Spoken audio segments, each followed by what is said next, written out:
अम्मार हैदर का सलाम पहुँचे जी। बिलावल जरदारी भुट्टो साहब के इस वक्त हम जलसे के अंदर आए हुए हैं। लाहौर के अंदर इस जलसे को मुनक्कद किया गया है। आपको इस जलसे का मैं सारे का सारा हिस्सा दिखाता हूँ।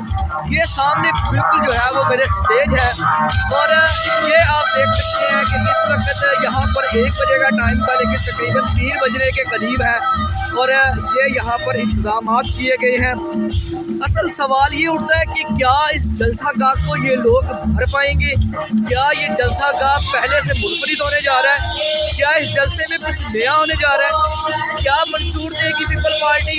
क्योंकि लाहौर के अंदर, ख़ास तौर पे पंजाब के अंदर, पीपल पार्टी को जीतने के लिए और अपना मंशूर देने के लिए एक बहुत ज़्यादा स्ट्रगल की ज़रूरत है, जो हमेशा इस पार्टी को मुश्किलात का सामना रहा है जी। पंजाब के अंदर, ख़ास तौर पे लाहौर के अंदर कहा जाता था कि लाहौर जो है वो नवाज शरीफ का गढ़ है, PMLN का गढ़ है, लेकिन हमने पिछले तमाम जलसे कवर किए, हमने देखा है कि PTI गूंज रही है जी हर तरफ। तहरीके इंसाफ का एजेंडा बिल्ड हो चुका है लोगों के अंदर और ये आप तमाम इस वक्त के यहाँ के मनाज़र देख सकते हैं कि इस साइड को जो है वो कवर किया गया है तमाम चीज़ों के साथ, तमाम बैनर्स को लगाकर फ्लैक्सेस को अवेजा किया गया है और इस साइड में भी लगाया गया है। और ये एक बड़े जलसा गाह के उन्होंने जलसा रखा है। क्या इतना बड़ा जलसा ये लोग भर पाएंगे? क्योंकि आजकल तो लाहौर में PMLN इतना बड़ा जलसा नहीं भर पा रही, तो पीपल पार्टी के लिए ये बहुत बड़ा सवाल है